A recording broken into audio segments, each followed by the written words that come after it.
الحمد للہ رب العالمین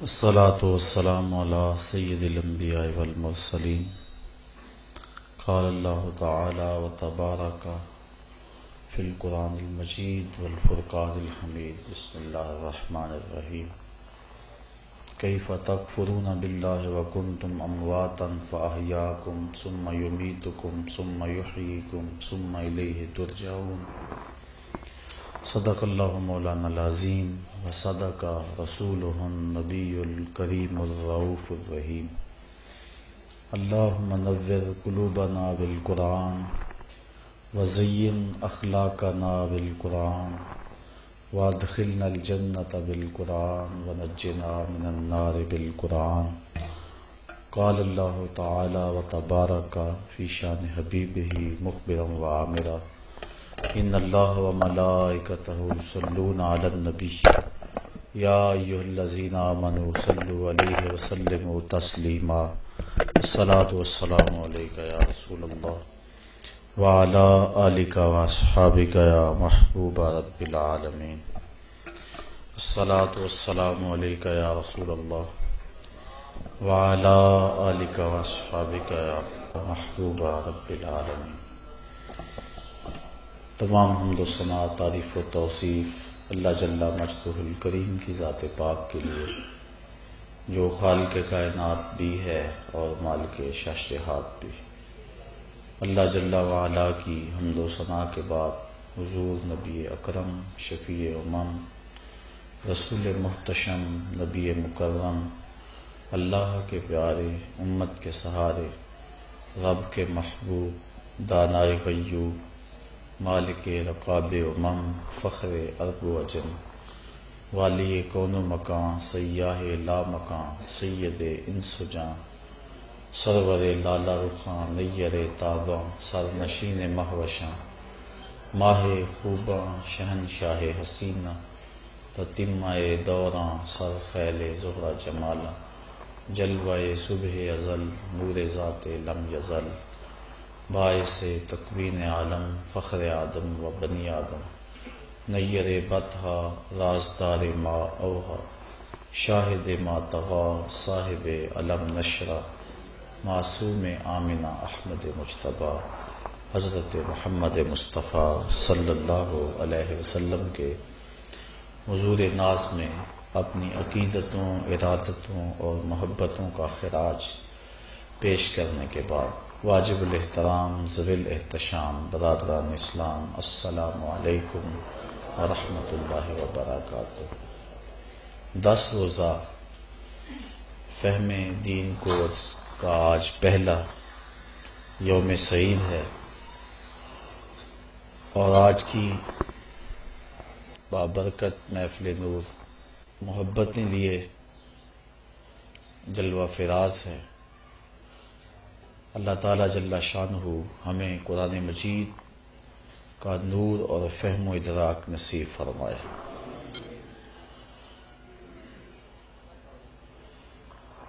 آج کی اس نشست میں وجود باری تعالیٰ کے اس بات پر کچھ باتیں آپ کے گوش گزار کرنا چاہوں گا جو ہمارے دین کی بنیاد اور اساس ہے۔ چونکہ ذات باری تعالیٰ پر جتنا تیقن پختہ سے پختہ تر ہوگا اس قدر ہی عمل کی طرف انسان کا رجحان پیدا ہوگا اور توحید کا فیضان اور نور تبھی انسان کو نصیب ہوگا۔ اللہ تعالیٰ کی ذات واجب الوجود ہے، میں اور آپ ممکن الوجود ہے۔ اللہ کا شریک ممتنع الوجود ہے، یعنی اللہ کا شریک ہونا یہ ممکن ہی نہیں۔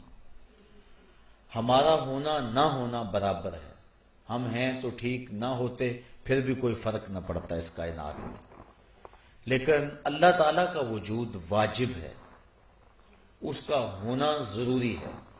وجود سے مراد جسم نہ لیا جائے، وجود سے مراد اس کا پایا جانا، اس کا ہونا، اس کی موجودگی۔ تو یہ آج کا مضمون ہے اللہ تعالیٰ جل شانہ کی ذات پر ہمارا تیقن ہے، باوجود کہ وہ عقل و خیال، فہم و خرد کے دائروں سے برا ہے۔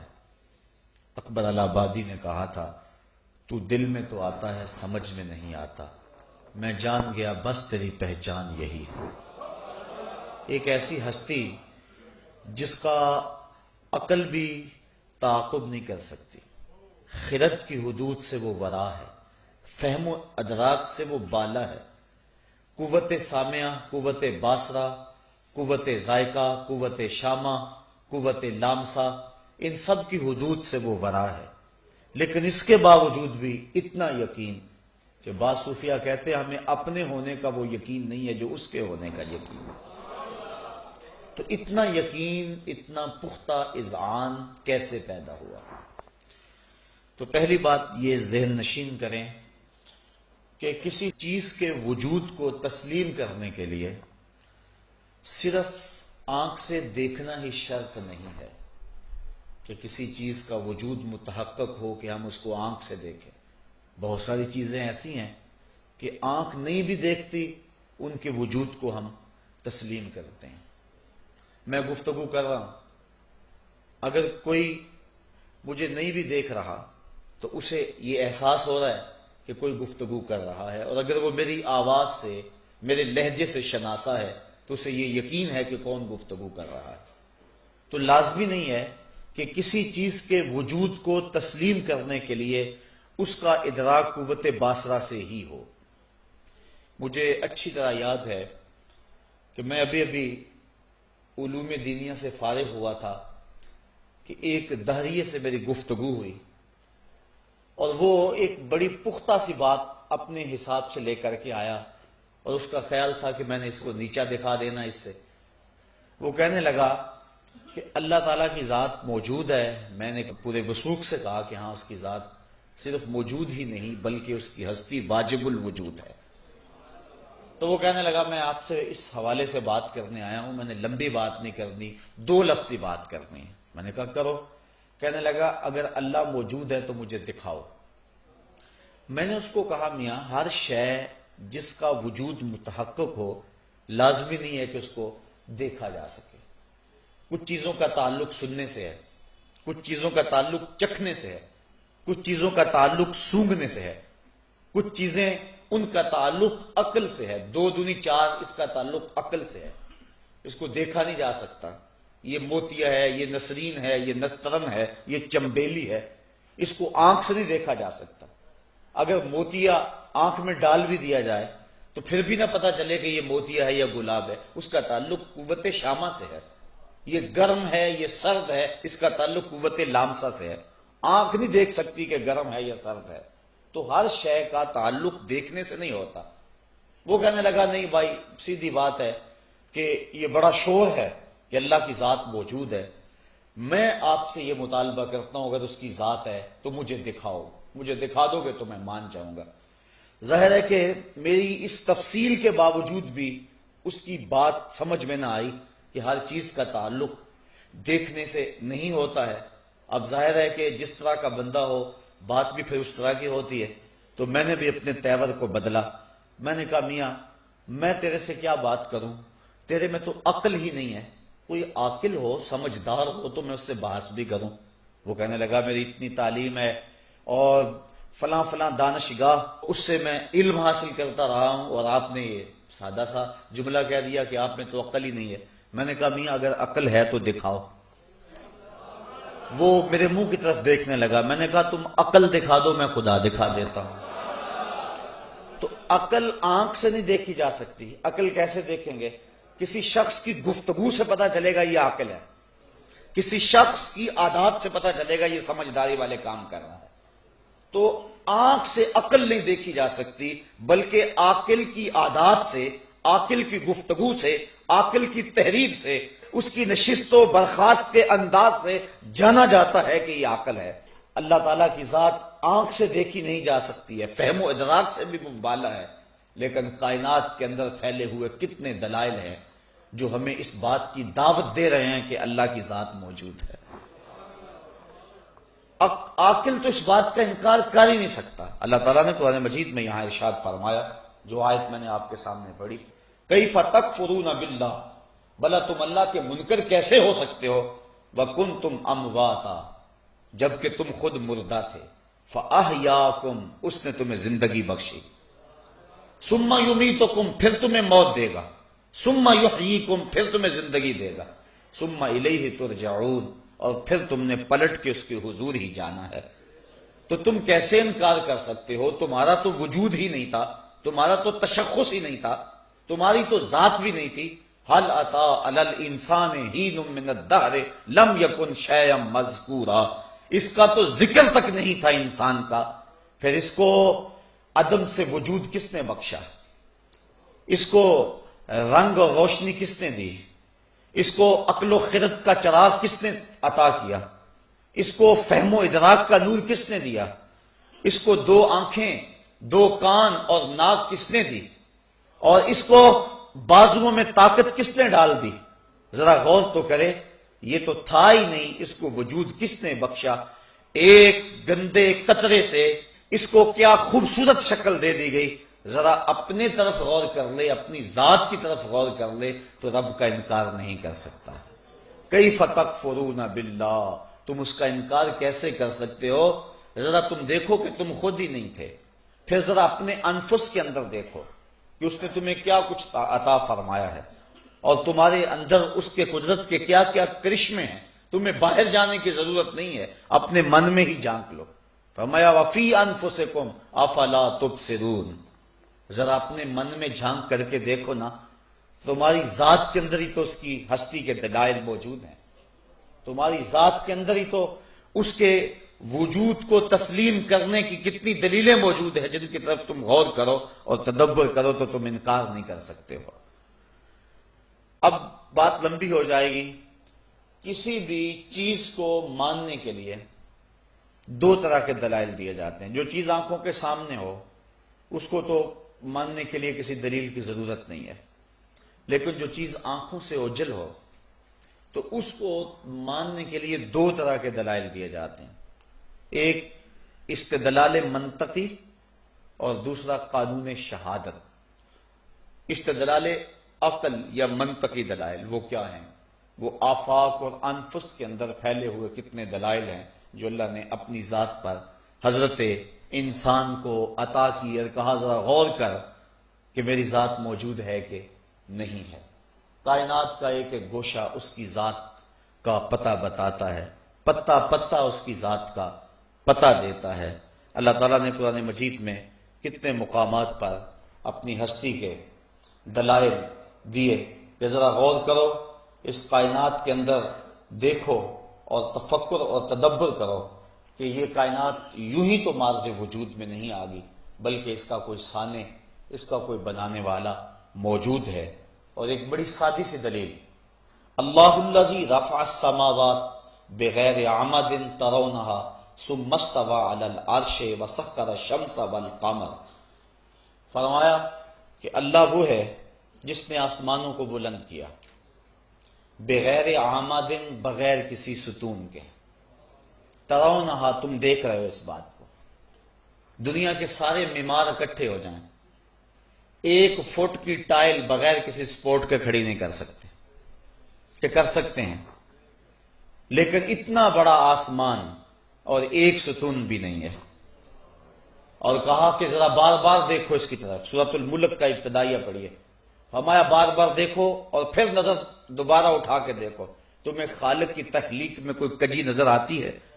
کوئی کمی نظر آتی ہے؟ کہیں کوئی پھٹن نظر آئی تمہیں؟ کہیں کوئی نقص نظر آیا؟ کہیں کوئی ناہمواری نظر آئی؟ کہا نظر کو پھر دوبارہ اٹھاؤ اور پھر دیکھو کہ تمہارے رب نے یہ کیسی صورت تراشی ہے، اور اتنا بڑا آسمان بغیر ستونوں کے کھڑا ہے، یہ رب کی تخلیق کا شاہکار نہیں ہے تو اور کیا ہے؟ تو یہ کائنات خود بخود تو نہیں بن گئی ہے، اس کا کوئی بنانے والا تو موجود ہے۔ ہیچ چیزیں خود بخود چیزیں نشد، ہیچ آہن خود بخود تیغے نشد۔ ملا رومی علیہ رحمہ فرماتے ہیں کہ کوئی چیز خود بخود چیز نہیں بنتی، اور کوئی لوہا خود بخود تلوار نہیں بنتا۔ تو کوئی صانع موجود ہے جو لوہے کو تلوار کا روپ دینے والا، نیوٹن جس نے کش ثقل کا نظریہ دریافت کیا، بڑا نامور سائنسدان ہے، لیکن یہ اللہ کے وجود کا منکر نہیں تھا، بلکہ کوئی بھی عاقل وجود باری کا منکر نہیں ہو سکتا۔ حکیم نیٹشے کے بارے میں اقبال نے کہا تھا، قلب او مومن دماغش کافر است، اس کا دل مومن تھا لیکن اس کا دماغ کافر ہو گیا۔ لیکن صوفیہ فرماتے ہیں کہ یہ صرف حکیم نیٹشے کی کہانی نہیں ہے، بلکہ ہر شخص کا دل مومن ہوتا ہے۔ یہ الگ بات ہے کہ غفلت کے پردے پڑے رہیں اور اس کی آنکھوں سے وہ پردے نہ ہٹیں اور وہ وجود باری کا اقرار نہ کرے۔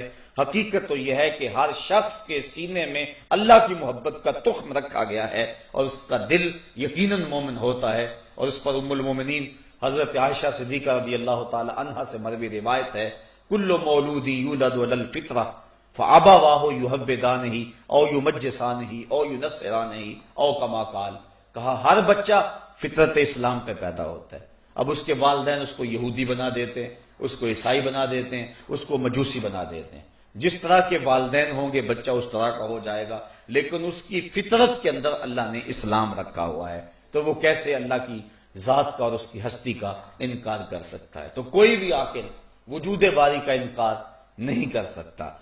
تو نیوٹن نے اجرام فلکیہ کا ایک ماڈل تیار کیا جس میں کواکب کی گردشیں سب کچھ بنایا اس نے، بلکہ سورج کے ساتھ اس نے ایک لیمپ بھی لگایا جس سے روشنی نکلتی تھی، اور وہ باقی جو مدار میں ستارے اور سیارے تھے ان پر عکس پڑتا تھا، جس سے وہ سب جب وہ اس کا ہینڈل گھماتا تو وہ سب میں روشنی آتی۔ تو نیوٹن کا ایک دوست تھا جو وجود باری کا انکار کرتا تھا، اتفاق سے وہ آ گیا تو اس نے اس کو وہ اجرام فلکیہ کا وہ ماڈل دکھایا، تو وہ اشش کر اٹھا اور بے ساختہ کہنے لگا یہ کس نے بنایا؟ تو نیوٹن مسکرا کے کہنے لگا کسی نے نہیں بنایا، خود بخود بن گیا۔ اس نے کہا خود بخود کیسے بن گیا؟ تو نیوٹن کہنے لگا جب ایک ماڈل خود بخود نہیں بن سکتا ہے تو جو اصل ہے وہ خود بخود کیسے مارز وجود میں آ گیا ہے؟ تو جب اس کا کوئی سانے موجود ہے تو پھر اس کا بھی کوئی سانے موجود ہے۔ اور کہتے ہیں کہ نیوٹن کا وہ دوست جو تھا اس بات کو سن کر توحید پر ایمان لے آیا تھا، اس نے وجود باری کا اقرار کر دیا تھا کہ واقعہ کوئی جو ہے وہ موجود ہے جو کائنات کے نظام کو چلا رہا ہے، اور اگر اللہ تعالیٰ کی ذات موجود نہ ہو تو یہ کائنات کا نظم و نسق برقرار نہ رہ سکے۔ بلکہ وہ کسی بڑھیا سے کسی نے پوچھا تھا، جو چرخہ کاٹ رہی تھی کہ اللہ کے ہونے کی دلیل، اس نے کہا میرا چرخہ، کہا یہ عجیب بات ہے، کہا میں چلا رہی ہوں تو یہ چل رہا ہے، اگر میں نہ چلاؤں تو یہ چل ہی نہیں سکتا۔ یہ جو زمین و آسمان کا چرخہ چل رہا ہے یہ اللہ کے چلانے سے چل رہا ہے، اور اگر وہ موجود نہیں ہے تو چل ہی نہیں سکتا۔ کہا اچھا پھر اللہ کے ایک ہونے کی دلیل؟ کہا وہ بھی میرا چرخہ۔ کہا وہ کیسے؟ کہا میں ایک ہوں تو ایک سمت پہ چلا رہی ہوں، ایک ڈگر پہ چلا رہی ہوں۔ اگر دو عورتیں ہوتی، ایک کہتی کہ میں نے ادھر چلانا ہے، میں کہتی میں نے ادھر چلانا ہے، درمیان میں چرخہ ٹوٹ جاتا۔ اگر دو خدا ہوتے، ایک کہتا میں نے سورج مشرق سے طلوع کرنا ہے، دوسرا کہتا میں نے مغرب سے طلوع کرنا ہے، اگر ایک دوسرے کی مان لیتا تو ماتحت ہو جاتا، جو ماتحت ہوتا وہ خدا نہ ہوتا، اور اگر نہ مانتے تو جھگڑا بن جاتا، تو وہ مشرق سے نکالتا، وہ مغرب سے نکالتا، درمیان میں آ کے چرخہ ٹوٹ جاتا۔ تو میرا چرخہ اس بات کی دلیل ہے کہ اللہ دو نہیں ہے، اللہ ایک ہے۔ امام شافعی سے کسی نے پوچھا، آپ شہتوت کے درخت کے نیچے بیٹھ کر لکھ رہے تھے، کسی نے کہا کہ اللہ کی دلیل، آپ کی نظر اٹھی، سب سے پہلے شہتوت کا درخت ہی نظروں کے سامنے آیا، کہا یہی شہتوت کا درخت اس کی ذات پہ دلیل ہے۔ کہا یہ کیا بات ہوئی، جو چیز سامنے آئی اس کو دلیل ٹھہرا دیا؟ کہا دیکھو یہ درخت ہے شہتوت کا، اس کی جڑیں اور رنگ کی ہیں، شاخیں اور رنگ کی ہیں، اور اس کے پتے اور رنگت کے ہیں، اس کے اوپر پھل کچا ہو تو رنگ اور ہے، پک جائے تو رنگ اور ہے، اور اسی شہتوت کے پتے بکری کھائے تو دودھ دیتی ہے، اور اگر اسی کے پتے ریشم کا کیڑا چاٹے تو ریشم بنتا ہے، شہد کی مکھی چوسے تو شہد بنتا ہے۔ میٹیریل ایک ہے، نتائج کئی ہیں، یہ اللہ کے ہونے کی دلیل نہیں ہے تو اور کیا ہے؟ تو کائنات کے اندر کتنے دلائل آفاق و انفس کے اندر پھیلے ہوئے جو اس کی ذات کا پتہ دیتے ہیں۔ اللہ تعالیٰ ارشاد فرماتا افلا ينظرون الى الابل كيف خلقت والى السماء كيف رفعت والى الجبال كيف نصبت والى الارض كيف سطحت، فرمایا یہ دیکھتے کیوں نہیں اونٹ کو کہ ہم نے اس کو کیسے تخلیق کیا، اتنا بڑا جانور چھوٹا سا بچہ بھی لے کے جا رہا ہے، اور پھر یہ اونٹ مہینوں تک پانی نہ بھی پیے پھر بھی گزر اوقات کرتا ہے، اور ریسرچ کی گئی ہے، کوئی اس کے اندر اضافی پانی سٹور کرنے والی چیز بھی نہیں ہے۔ ہاں اس نتیجے پہ لوگ پہنچے ہیں کہ 2 اضافی حدودیں ہیں اس کے اندر جو سلنڈر کا کام دیتی ہیں، اور ہوا سے آکسیجن اور ہائیڈروجن کو جو ہے وہ سٹور کر لیتی ہے، اور پانی کا کلیہ H2O، جو ہائیڈروجن 2 درجے اور آکسیجن 1 درجہ، جب ان دونوں کو آپس میں جوڑتے ہیں تو پانی بن جاتا ہے۔ تو یہ اس مقدار سے اندر ہی اندر کیمیائی عمل کرتا ہے اور جس سے پانی بن جاتا ہے، اور یہ کئی مہینے بغیر پانی کے چلتا ہے، اور پھر کتنا بوجھ اٹھاتا ہے۔ پھر جانور مختلف طرح کے ہیں، کچھ سواری کے کام آتے ہیں، کچھ دودھ دیتے ہیں، اور کچھ اور جو ہے ان سے کچھ جمال اور حسن جن سے ٹپکتا ہے اور ہم ان کو دیکھتے ہیں، لیکن اونٹ میں یہ ساری خصوصیتیں جو ہے وہ ہیں، وہ دودھ بھی دیتا ہے، وہ سامان بھی اٹھاتا ہے، اور وہ سواری کے کام بھی آتا ہے، اور باقی سواریوں پر خود بیٹھنا پڑتا ہے، اور جو ہے چھلانگ لگا کے، لیکن یہ اپنے سوار کے لیے خود نیچے بیٹھ جاتا ہے۔ تو ایک اونٹ کے اندر کتنا کچھ رکھا ہوا ہے۔ اللہ تعالیٰ فرماتا ہے افلا ينظرون الى الابل كيف خلقت، ذرا اس اونٹ کو دیکھ لیں، یہ اس کی قدرت کا شاہکار نہیں ہے۔ وَإِلَى السَّمَاءِ كَيْفَ رُفِعَتْ، اور آسمان کو دیکھیں کہ اس کو کیسا بلند کر دیا گیا، کہ ایک جو ہے وہ ستون بھی نہیں ہے لیکن اس کے باوجود کھڑا، صدیوں سے کھڑا ہے۔ اللہ اکبر۔ وَإِلَى الْأَرْضِ كَيْفَ سُطِحَتْ، زمین کو دیکھو کہ یہ کس طرح پھیلا دی گئی ہے، پہاڑوں کو دیکھو کہ یہ کس طرح میخوں کی صورت میں زمین کی چھاتی میں گاڑ دیے گئے ہیں۔ اگر ان چیزوں کی طرف انسان غور کرے، کہیں فرمایا کہ دیکھو اس نے سائے کو کیسے پھیلا دیا، کیف مد الظل، یہ کیسے سائے ہیں، بالکل سایہ تھا اب روشنی پھیل رہی ہے، اور پھر سایہ نہ جانے کہاں غائب ہو جائے گا، سمٹ جائے گا، لیکن پھر آہستہ آہستہ سورج جب غروب کی طرف مائل ہوگا تو سائے پھیلتے چلے جائیں گے۔ کہا ذرا ان پہ غور کرو، یہ اللہ کے ہونے کی دلیل نہیں ہے تو اور کیا ہے۔ اور سورہ یاسین کے اندر اللہ تعالیٰ نے فرمایا وہ اللہ جس نے تمہارے لیے سبز درخت سے آگ نکالی۔ مرغ اور افار یہ 2 درخت ہیں جو جنگلوں میں پائے جاتے ہیں، بالخصوص عرب میں۔ جب ان کی شاخ توڑیں تو پانی کے قطرے ٹپکتے ہیں، اتنے تر ہوتے ہیں، لیکن جب دونوں شاخوں کو آپس میں ٹکراتے ہیں تو آگ نکلتی ہے۔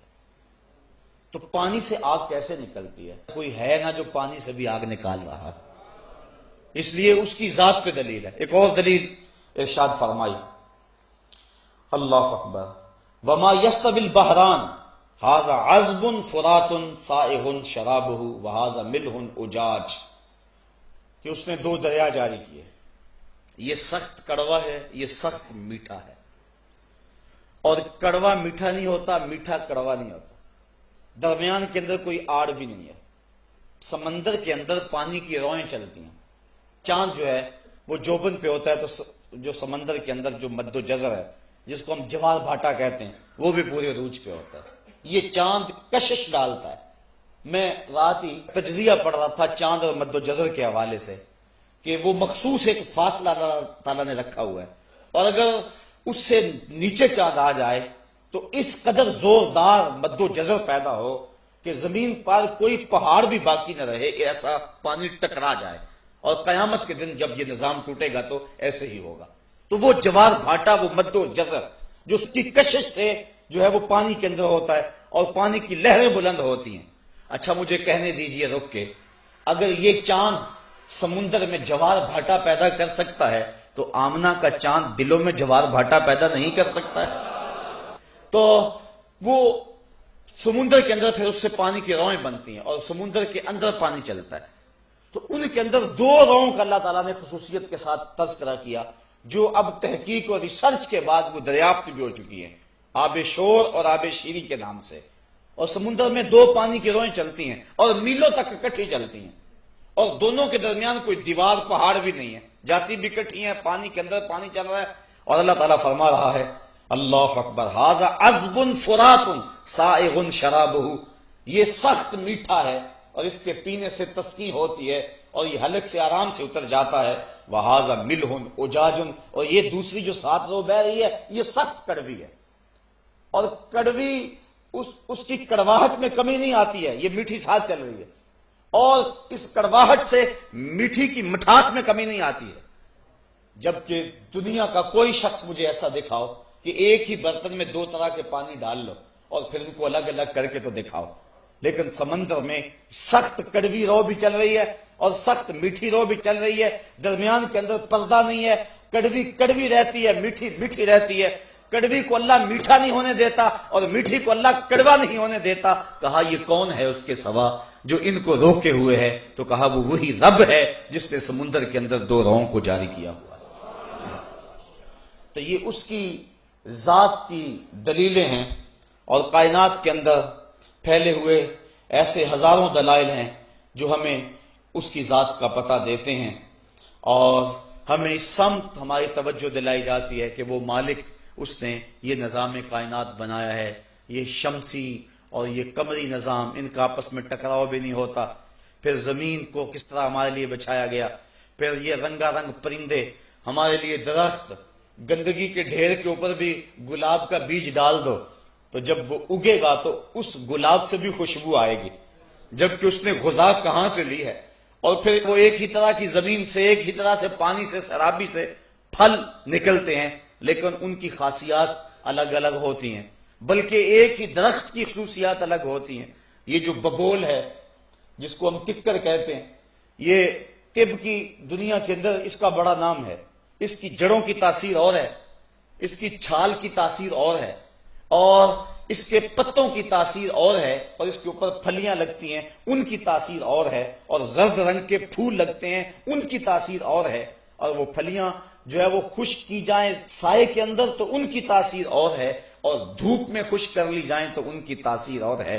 چیز ایک ہے، مٹی ایک ہے، آب و ہوا ایک ہے، پرورش ایک آب و ہوا نے کی ہے، لیکن اللہ تعالیٰ نے ایک شے کے اندر اتنا کچھ رکھ دیا، یہ اللہ کے علاوہ اور کون کر سکتا ہے؟ تو یہ ہے اس کی ذات کے دلائل۔ عقلی طور پہ انسان اس بات پر قائل ہو جاتا ہے کہ کوئی ایسی ذات موجود ہے جس نے اس کائنات کے نظم و نسق کو چلایا ہوا ہے۔ لیکن دوسری بات، کسی کے وجود کو ماننے کے لیے صرف عقلی دلائل ہی کافی نہیں ہوتے۔ قانون شہادت یہ ایک اہم ذریعہ ہے کسی کے وجود کو تسلیم کرنے کا، اور میں ان جملوں پہ آپ سے توجہ چاہوں گا۔ اللہ کی ذات پر سینکڑوں نہیں لاکھوں کروڑوں عقلی دلائل موجود ہیں۔ آفاق و انفس کے اندر پھیلے ہوئے کتنے دلائل ہیں جو اس کی ذات کا پتہ دیتے ہیں۔ انسان باہر نہ دیکھے، اپنے اندر ہی دیکھ لے۔ حضرت آدم علیہ السلام سے لے کر آج تک کروڑوں انسان ہیں، ان کی شکلوں میں مشابہت نہیں ہے۔ یہ نشان انگوٹھا ہے، فنگر پرنٹ جسے کہتے ہیں، ان کے اندر مشابہت نہیں ہے۔ آدم علیہ السلام سے لے کر آج تک دیکھ لیں آپ، دو آدمیوں کے آپس کے اندر جو ہے وہ نشان انگوٹھا نہیں ملیں گے، بلکہ یہ درختوں کے جو پتوں کے اندر ریشے ہوتے ہیں، کمپیوٹر پہ تجزیہ کر لیں ان پہ، ایک درخت پہ لاکھ پتے بھی ہیں تو ہر ایک کا فرق ہوگا دوسرے سے۔ یہ اللہ کی تخلیق کا شاہکار ہے۔ اور اسی طرح انسان کا اندر کے نظام ہے بہت سارے، اس کا دماغی سسٹم ہے۔ کہتے ہیں اگر اس کا کمپیوٹر تیار کیا جائے تو نیو یارک شہر سے بڑا کمپیوٹر ایک انسان کے دماغ سے بنے۔ یہ اللہ نے ایک انسان کو جو ودیت کیا ہوا ہے، اور کئی سسٹم لگائے ہوئے ہیں۔ یہ یونان کا ایک بہت امیر ترین شخص تھا اوناسس، اس کا ایک سسٹم خراب ہو گیا۔ کیا کہ اس کے یہ جو پپوٹے تھے، یہ اپنی مرضی سے اللہ نے جو سسٹم لگایا ہوا ہے قدرتی آٹومیٹک سسٹم، ادھر سے تنکا اڑا، ادھر سے آنکھ بند ہو گئی، اس کے پٹھے کام کرنا چھوڑ گئے۔ اب وہ اپنی مرضی سے آنکھ نہیں کھول سکتا تھا، ڈاکٹر سلوشن ٹیپ لگا دیتے اور آنکھ کھولتے اور پھر بند کر دیتے۔ کسی نے کہا کہ تیری زندگی کی سب سے بڑی آرزو، کہا کاش اپنی مرضی سے اپنی آنکھیں کھول سکوں۔ کہا اس کے لیے دولت لگانی پڑے تو کتنی لگائے گا؟ کہا ساری لگا دوں گا۔ تو ہم کبھی اس کا احساس بھی نہیں کیا کہ یہ کتنی بڑی دولت ہے، تو یہ قدرتی سسٹم لگایا ہوا ہے۔ تو جو ہی جو ہے وہ عزم ہوتا ہے، ارادہ ہوتا ہے، تو پلک بند ہو جاتی ہے، آنکھ بند ہو جاتی ہے۔ تو انسان اپنے اندر دیکھے، اس کی زبان پہ 4000 پھیلے ہوئے پٹھے ہیں جو ہے وہ احساس کرتے ہیں کہ اس میں کرواہٹ ہے، اس میں جو ہے وہ نمک ہے، اس کے اندر مٹھاس ہے، اور اس طرح اس کے نظام انہضام اللہ تعالیٰ نے رکھا ہوا ہے۔ یہ جگر کا نظام ہے۔ انسان غور کرے، یہ آنکھ کتنی بڑی نعمت ہے۔ اگر وہ باہر دیکھنے کی جو اس کے پاس فرصت نہیں ہے تو کہا ذرا اپنے اندر ہی جھانک لے، وفی انفسکم افلا تبصرون، ذرا اپنے من میں جھانک کر کے دیکھو، نہ مسجد وچ نہ مندر وچ، لب یار نو اپنے اندر وچ۔ لیکن کسی چیز کو منوانے کے لیے یا تو دلائل عقل دیے جاتے ہیں۔ اس کی میں سادہ مثال دوں گا۔ میں کہوں کہ باہر بارش ہو رہی ہے، آپ تو میرے سامنے بیٹھے ہوئے ہیں اور یہاں تو ایسا ماحول نہیں ہے، میں اپنا یہ دعویٰ آپ سے منوانا ہے کہ باہر بارش ہو رہی ہے، تو میں کس طرح منواؤں گا؟ دو طرح کے دلائل ہیں، ایک تو عقلی دلائل، منطقی دلائل، اور ایک قانون شہادت۔ عقلی دلائل وہ جس طرح کہ میں نے یہ پیش کیے، تو میں کہوں کہ یہ دیکھو یہ شخص ابھی آیا ہے، اس کے کپڑے بھیگے ہوئے ہیں، اتنی گرمی تو نہیں ہے کہ پسینے سے بھیگ جائیں، اور پھر یہ حال میں آیا تو یہ کپڑوں سمیت ہی غسل کر کے تو نہیں آیا، تو یہ دلیل ہے اس بات کی کہ باہر بارش سے یہ بیچارہ بھیگ آیا، تو بارش ہو رہی ہے۔ یہ عقلی دلیل آپ کے کسی گوشے میں آ جائے اور آپ اس کو تسلیم کر لیں اور میرے دعوے کو تسلیم کر لیں، لیکن یہ ممکن ہے کہ وہ کپڑوں سمیت غسل کر کے آیا، ایسا بھی ممکن ہے، تو جس کو میں نے عقل سے بنوایا اس کو توڑا بھی جا سکتا ہے، وہ شخص انکار کر دے کہ ایسا نہیں ہے تو بات ختم ہو جائے گی۔ تو کسی شے کے وجود کو منوانے کے لیے ایک تو عقلی دلائل دیے جاتے ہیں، دوسرا کیا ہے کہ قانون شہادت۔ میں کہتا ہوں کہ بارش ہو رہی ہے اور یہ میں نے عقلی دلیل دی کہ یہ شخص دیکھو اس کے کپڑے بھیگے ہوئے ہیں، آپ نے تسلیم کر لیا، میرا موضوع ختم ہو گیا۔ لیکن آپ اگر تسلیم نہیں کرتے عقل پہ، آپ کہتے کہ نہیں ہم نہیں اس بات کو مانتے، تو میں کیا کروں گا؟ میں آپ میں سے کسی شخص کو کھڑا کروں گا جو معتبر ہوگا اور اس کو کھڑا کر کے کہوں گا جناب آپ بتائیں باہر بارش ہو رہی ہے؟ وہ کہے ہاں جناب بارش ہو رہی ہے۔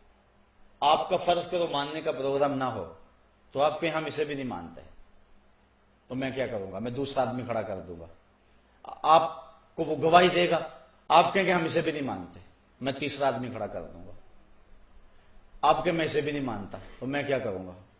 جب جس کو بھی میں کھڑا کروں آپ انکار کرتے چلے جائیں تو میرے پاس ایک ہی حل رہ جائے گا کہ میں اس موضوع کو چھوڑ دوں گا کہ آپ ماننے کو تیار نہیں ہیں۔ عقلی دلائل دیے، آپ نے تسلیم نہ کیا، میں نے گواہی دلوائی، آپ نے تسلیم نہ کیا۔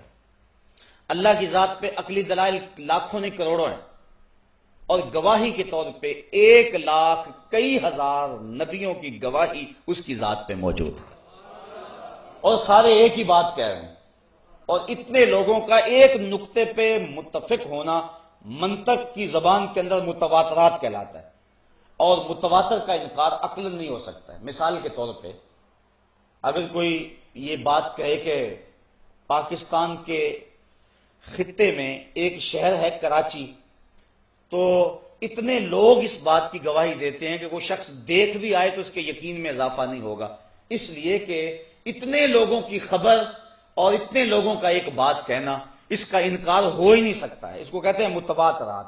اللہ کی ذات پر ایک نہیں 1,00,000 کئی ہزار نبیوں نے گواہی دی، اور ہر نبی اپنے دور کا معتبر شخص تھا، لیکن قوم کا انکار اگر نبیوں کو نہیں مانتی، کہتی ہے لست مرسلا، ہم تجھے نہیں مانتے، تو پھر کیا حل ہوگا؟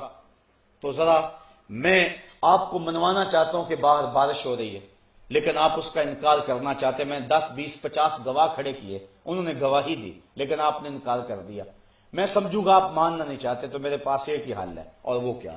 توجہ اس پہ چاہوں گا، وہ یہ کہ میں وقتی طور پہ اس موضوع کو کلوز کر دوں گا، ختم کر دوں گا کہ آپ تو ماننے پہ نہیں ہیں، ضد میں آ گئے ہیں۔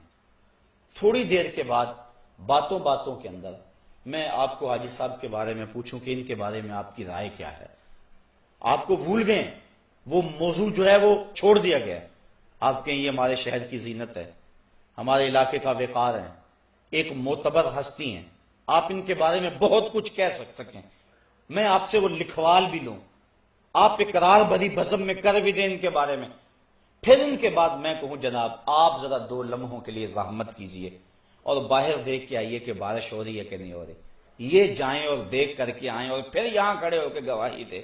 اب آپ انکار کرنا چاہیں بھی تو میں تو نہیں مکرنے دوں گا آپ کو، چونکہ میں نے ایسے شخص سے گواہی دلوائی ہے کہ جس کا اقرار میں نے آپ سے پہلے لے لیا ہے، میں نے جس کو بھی کھڑا کیا آپ نے انکار کر دیا، میں نے جس سے بھی گواہی دلوائی آپ نے کہا نہیں مانتے ہم، تو میں نے اس بات کو مختصر کیا، چھوڑا، اور میں نے پھر ان کے بارے میں پہلے پوچھ لیا، اور جب انہوں نے گواہی دی تو پھر آپ انکار کرنا چاہیں گے تو اصولاً انکار کر نہیں سکتے، انکار کریں گے تو آپ جھوٹے کہلائیں گے، میں سچا کہلاؤں گا۔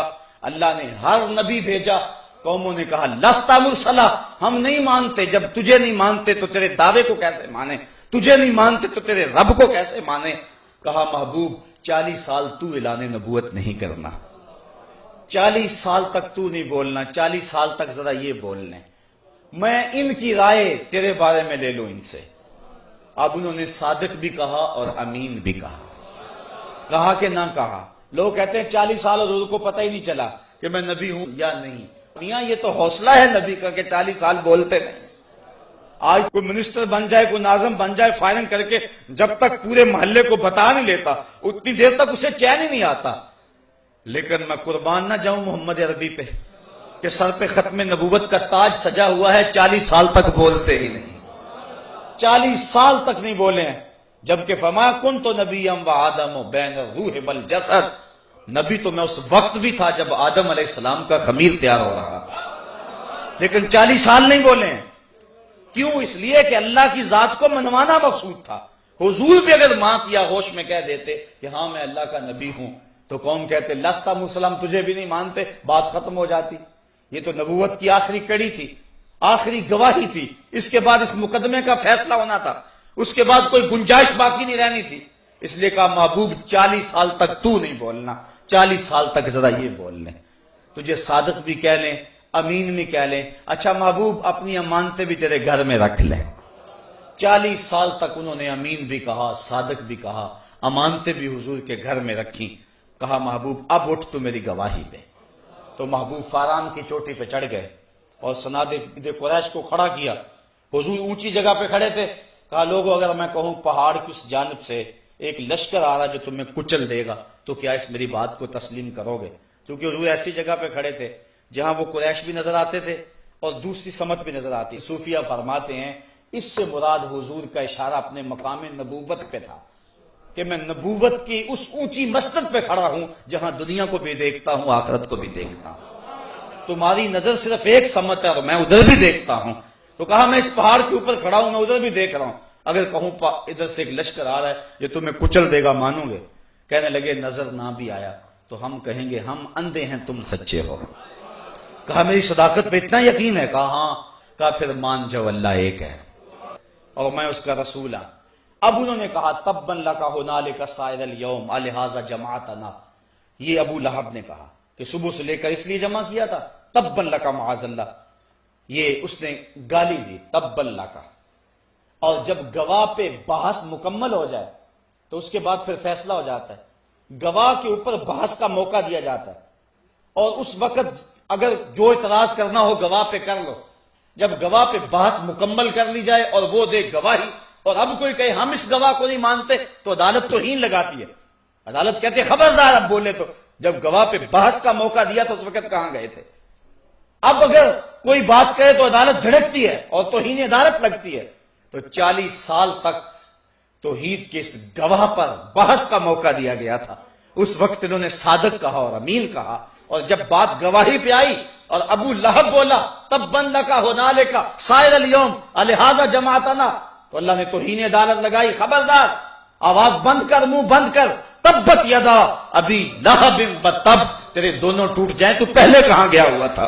40 سال تو صادق اور امین کہتا تھا اور آج کہتا ہے کہ نہیں مانتا، تو توہین عدالت لگی۔ تو اللہ کی ذات پر پھر سب سے بڑی گواہی اس دنیا کے اوپر قائم ہوئی تو وہ مصطفیٰ جان رحمت کی ذات تھی۔ آفاق کے گوشے گوشے میں اس کی ہستی کے دلائل پھیلے ہوئے ہیں، عقل سلیم اس کا انکار نہیں کر سکتی، سارے نبیوں نے اس کی صداقت کی گواہی دی، لیکن وہ گواہی جس گواہی کے بعد کسی اور گواہی کی گنجائش بھی نہیں اور پچھلی ساری گواہیوں کی تصدیق ہو گئی، وہ گواہی ہے محمد عربی صلی اللہ علیہ وآلہ وسلم کی۔ بلکہ باقی جتنی بھی گواہیاں تھیں نا اللہ کی ذات پہ، وہ تھی خاموش گواہیاں، صامت، اور حضور کی گواہی، حضور اللہ کی ذات پہ دلیل تھے، ناطق، بولنے والی دلیل۔ پتھر اللہ کی ذات پہ دلیل تھے نا، لیکن لوگوں نے پتھروں کو معبود بنا لیا، بول نہیں سکے۔ درخت اللہ کی ذات پہ دلیل تھے نا، درختوں کو لوگوں نے پوجنا شروع کر دیا، بول نہیں سکے، اور ہم تو اس کی گواہی دینے آئے، تم ہمیں پوچھ رہے ہو۔ چاند، سورج، ستارے، یہ اس کی ذات پہ دلیل تھے نا، لیکن لوگوں نے چاند کی پرستش کی، اجرام فلکیہ کی پرستش کی، سورج کی پرستش کی، لیکن انہوں نے نہیں کہا کہ ہم تو میاں اس کی گواہی دینے آئے ہیں اور تم جو ہے وہ ہمیں پوچھ رہے ہو۔ لیکن جب دلیل ناطق آ گئی، تو جو گونگے تھے ان کے منہ میں بھی زبان آ گئی. درخت کو لوگ پوچھتے تھے، درخت نے کبھی نہیں کہا تھا کہ مجھے کیوں پوچھتے ہو. ادھر حضور کی انگلی اٹھی اور قدموں میں آ کے سلامی دے رہا ہے اور گواہی دے رہا ہے، رب کی بھی دے رہا ہے، اس کے رسول کی بھی دے رہا ہے. پتھر ہیں ابو جہل کی مٹھی میں، لیکن گواہی مصطفیٰ کی دے رہے ہیں. وہ لے آیا نا مٹھی میں ابو جہل، کہنے لگا آپ اگر اللہ کے سچے نبی ہیں تو بتائیں میری مٹھی میں کیا ہے. یہ تو ابو جہل بھی جانتا تھا کہ جو نبی ہوتا ہے وہ پوشیدہ چیزوں کو جانتا ہے، اس لیے اس نے کہا تھا بتائیں نا میری مٹھی میں کیا ہے. تو حضور نے مسکرا کے کہا میاں میں بتا دوں یا مٹھی میں جو ہے وہی بتا دے. اچھا مجھے یہ بتاؤ، حضور کے لیے تو وہ پتھر پوشیدہ تھے اور حضور کے لیے تو پتھر غیب تھے، لیکن ان پتھروں کے لیے حضور غیب نہیں تھے. جو رکاوٹ حضور کے راستے میں ان پتھروں پر تھی تو ان پتھروں کے راستے میں تو وہی ہاتھ کی رکاوٹ تھی، لیکن نبی کی توجہ ہوئی تو پتھروں کے اندر بھی غیب آ گیا. نبی تو پھر نبی رہا ہے نا. تو ان پتھروں نے پھر بول کر حضور کی گواہی دی کہ نہ دی. اور پھر لطف کی بات یہ ہے پتھروں نے یہ بھی نہیں سوچا مٹھی کس کی میں ہے. پتھروں نے ہمیں سبق پڑھایا اور درس دیا، حق بات کہنی پڑے تو ابو جہل کی مٹی ہو تو وہاں بھی کہہ دیا کرو. حق بات کہنے سے جھجکا نہ کرو، جس کی مٹھی بھی ہو وہاں حق کہہ دیا کرو. اب پتھروں نے گواہی دی. یہ اجرام فلکیہ، چاند سورج ستارے، یہ اللہ کی ذات پہ گواہی بن کے آئے تھے. لوگوں نے ان کی پوجا شروع کر دی. چاند نے 2 ٹکڑے ہو کر گواہی دی اور میاں میں معبود نہیں ہوں، میں تو اس نبی کے در کا بھکاری ہوں. سورج نے پلٹ کر کے گواہی دی کہ میں اس نبی کے در کا گدا ہوں. تو وہ جو خاموش دلیلیں تھی ان کے اندر بھی جان آ گئی. 1 لاکھ کئی ہزار نبیوں کی جو گواہیاں تھیں ان گواہیوں پر بھی مہر تصدیق ثبت ہوگی. کیوں؟ اس لیے کہ حضور کی گواہی عینی تھی، باقی نبیوں کی گواہی جو تھی وہ سمعی تھی. سمعی گواہی کے بعد عینی گواہی کی گنجائش رہتی ہے، اور عینی گواہی کے بعد پھر کسی اور گواہی کی گنجائش بھی نہیں رہتی. اس کی مثال دینا چاہوں گا، یہ ماہ صیام ہے. قاضی صاحب مسجد میں بیٹھے ہوئے تھے، ایک شخص بھاگا بھاگا آیا، جناب چاند چڑھ گیا. کہا میاں تم نے دیکھا ہے؟ کہا دیکھا نہیں سنا ہے. قاضی صاحب نے اقرار کرتے ہیں نہ انکار کرتے ہیں. کہا بیٹھ جاؤ. پھر ایک شخص آیا، چاند چڑھ گیا. میاں دیکھ کر آئے ہو؟ کہا دیکھا نہیں سنا ہے. کہا تم بھی بیٹھ جاؤ. پھر آیا ایک شخص آیا، جناب چاند چڑھ گیا. میاں تم نے دیکھا ہے؟ کہا جی سنا ہے. کہا تم بھی بیٹھ جاؤ. بیٹھتے گئے. پھر ایک شخص آیا، جناب چاند چڑھ گیا. تم نے دیکھا ہے؟ جناب دیکھ کر کے آیا ہوں، میں نے اپنی آنکھوں سے دیکھا ہے، میں نے واضح دیکھا ہے. کہا اچھا میاں تم جو آئے تھے تم بھی سچے. پردے اعتکاف کے اتار دو، لوگوں گھروں کو جاؤ، صبح 8 بجے عید ہوگی. جو ہے وہ جب گواہی ہو گئی تو سب پچھلوں کی گواہی بھی سچی ہو گئی. اب ایک شخص بھاگا بھاگا آیا، حضور چاند چڑھ گئے. میاں تم نے دیکھا ہے؟ کہا نہیں سنا ہے. کہا سنا تھا تو پہلے آتا، اب دیکھنے والا آ گیا، اب کسی سننے والے کی ضرورت باقی نہیں رہی. جب مصطفیٰ جان رحمت آگے، ختم نبوت کی مہر لگ گئی. اب کوئی قادیان سے اٹھ کر کے کہے کہ میں نے بھی سنا ہے. کہا میاں اگر سنا تھا تو پہلے آتا، اب دیکھنے والا آ گیا، اب کسی سننے والے کی کوئی گنجائش ہی باقی نہیں ہے. باقی سب کی گواہیاں جو تھی وہ سمعی تھی اور حضور کی گواہی عینی. سب نبیوں نے قوم کو کہا لوگوں اس کو مانو. قوم نے کہا دیکھا ہے، کہا نہیں سنا ہے. قوم نے کہا لن نؤمن لک حتی نری اللہ جہرا، ہم تو دیکھیں گے تو مانیں گے، ہم دیکھیں گے تو مانیں گے. یہ سارے نبیوں کی قوموں نے تقریباً یہ کہا ان کو کہ ہم دیکھیں گے تو مانیں گے. لیکن یہ بات حضور کی قوم نے نہیں کہی کہ دیکھیں گے تو مانیں گے. کیوں؟ اس لیے کہا جب تجھے جو دیکھ لیا، جب تجھے دیکھ لیا پھر اسے دیکھ لیا. سر سے لے کر پاؤں تک تنویر ہی تنویر ہے، جیسے منہ سے بولتا قرآن وہ تفسیر ہے. سوچتی ہے دنیا مصطفیٰ کو دیکھ کر وہ مصور کیسا ہوگا جس کی یہ تصویر ہے. من رعانی فقد رعا الحق، جس نے اللہ کو دیکھنا ہے وہ میرے جمال کو دیکھ لے، میں اس کے جمال کا عکس اور آئینہ ہوں. جس نے مجھے دیکھ لیا اس نے گویا اسے دیکھ لیا. تو اللہ کی ذات کی سب سے بڑی دلیل، جس دلیل کے بعد کسی اور دلیل کی ضرورت نہیں رہتی، اور یہ جو مقدمہ تھا اس کا فیصلہ ہو جاتا ہے، وہ دلیل ذات رسالت ماب ہے. اور اللہ تعالیٰ قرآن میں فرمایا یا ایھا الناس قد جاءکم برہان من ربکم، اے لوگوں تمہارے پاس اللہ کی یہ سب سے بڑی دلیل آ گئی ہے. اب کوئی اور دلیل نہیں مانگو گے مصطفیٰ کے بعد. اب اس کی الوہیت کے اور اس کے وجود کے اس بات پر کسی اور دلیل کی تمہیں ضرورت نہیں. جب محمد عربی آگے ہیں تو اس مقدمے کا فیصلہ ہو چکا ہے. اور یہ بات ذہن میں رکھیں کہ ہم خدا تک پہنچے تو اسی بڑی دلیل کے ذریعے. عقلی دلائل بھی اپنی جگہ پہ ٹھیک ہیں، لیکن عقل کے بل بوتے پہ اس کی چوکھٹ تک کوئی نہیں پہنچ سکتا. عقل کے بل بوتے پر ایک اذعان تو ملے گا، ایک یقین تو ملے گا، لیکن اس کے در تک رسائی نہیں ہوگی. اور وہ رسائی کہاں سے ملے گی؟ وہ مصطفیٰ کی چوکھٹ سے نصیب ہوگی. بخدا خدا کا یہی ہے در، نہیں اور کوئی مفر مکر. جو وہاں ہو یہی آ کے ہو، جو یہاں نہیں وہ وہاں نہیں. وہی لا مکان کے مکی ہوئے، سر عرش تخت نشیں ہوئے. یہ نبی ہیں جس کے ہیں وہ مکان، وہ خدا ہے جس کا مکان نہیں. ایک بات اپنے سارے عنوان کا خلاصہ سمجھ لے اس کو، اس کے علاوہ کوئی اور ذریعہ ہی نہیں ہے، اس کے علاوہ کوئی اور حل ہی نہیں ہے. یہی ایک ذریعہ ہے جس کے ذریعے ہم خدا تک پہنچتے ہیں. اور اس کی مؤید ایک روایت جس کو امام حیثمی نے مجموع الزوائد میں لکھا. حضور نے ایک شخص سے گھوڑا خریدا اور آقا کریم علیہ السلام قیمت لینے گئے تو وہ آتے آتے مکر گیا. حضور نے کہا میں نے خریدا ہے، وہ کہ میں نے بیچا ہی نہیں ہے. لوگوں کا ہجوم بن گیا. اب اس نے سوچا کہ اگر فیصلہ لوگوں پہ پڑا تو صادق بھی یہ ہے، امین بھی یہ ہے، کام تو بڑا خراب ہو جائے گا. اس نے کہا اچھا جی آپ ہی بتائیں، جب دو آدمیوں کے مابین جھگڑا ہو جائے تو آپ کی شریعت میں تسویہ کی صورت کیا ہوتی ہے؟ تو حضور فرمایا کہ میری شریعت تو یہ کہتی ہے جو شخص دعویٰ کرتا ہے وہ دلیل، وَالْيَمِينُ عَلَىٰ مَنْ أَنْكَرَ، جو انکار کرتا ہے وہ قسم دے دے. اس نے کہا پھر فیصلہ طے ہو گیا، اگر آپ نے مجھ سے گھوڑا خریدا ہے تو آپ دلیل لائیں، گواہ لائیں، اور اگر آپ کے پاس گواہ نہیں ہے تو مجھ سے قسم لے لیں. مکر تو وہ پہلے گیا تھا، قسم لینا بھی اس کے لیے مشکل نہیں تھا. تو حضرت خزیمہ بن ثابت انصاری جو اس مجمع میں موجود تھے اور یہ منظر دیکھ رہے تھے، آگے بڑھ کے کہا میں گواہی دیتا ہوں، اللہ کے رسول نے تجھ سے گھوڑا خریدا ہے، جتنے میں کہہ رہے ہیں اتنے میں سودا ہوا ہے. اب اس نے مفت دیا ہوا ہوتا تو پھر تو شاید وہ کوئی اس پہ بات کرتا. اس نے پہلے ہی مرضی کا ریٹ لیا ہوا ہے. اس نے کہا چلو راہ فرار ملی. کہا ٹھیک ہے جی مجھے گواہی درکار تھی، مجھے مل گئی. حضور نے گھوڑا تھاما، کا شانہ نبوت کی طرف چلے. لوگ ہٹنے لگے، مجمع چھٹنے لگا. حضور نے حضرت خزیمہ کو اشارہ کیا، قریب بلایا. کہا خزیمہ تو نے گواہی دے دی، بات بھی سچی، گھوڑا بھی مل گیا، لیکن تو موقع پہ موجود ہی نہیں تھا، تو نے کیسے گواہی دے دی؟ اب سنی حضرت خزیمہ کا جواب. میرا خیال آپ کے سینے میں ٹھنڈ پڑ جائے گا وہ جواب سن کر. حضور نے کہا تو نے گواہی کیسے دے دی، تو موقع پہ موجود ہی نہیں تھا. تو حضرت خزیمہ نے عرض کی حضور ہم نے خدا کو دیکھا تھا، آپ نے کہا تو گواہی دے دی. جب ہم آپ کے کہنے پہ خدا کو مان لیا تو گھوڑا کیا ہوتا ہے؟ تو حضور نے حضرت خزیمہ کا ہاتھ پکڑ کے فضا میں بلند کر دیا. کہا لوگو کسی عدالت کچہری میں گواہ کی ضرورت ہو، میری شریعت 2 گواہ مانگتی ہے. قرآن نے 2 گواہوں کا کہا ہے، لیکن جہاں میرا خزیمہ ہوگا ایک کی گواہی 2 کے قائم مقام ہے. فیض پہنچا ہے رضا احمد پاک کا، ورنہ ہم کیا جانتے خدا کون ہے.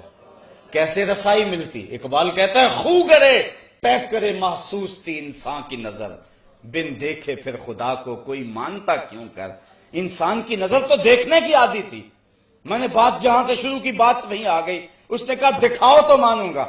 قوم موسیٰ نے بھی کہا لن نؤمن لک حتی نری اللہ جہرا، ہم دیکھیں گے تو مانیں گے.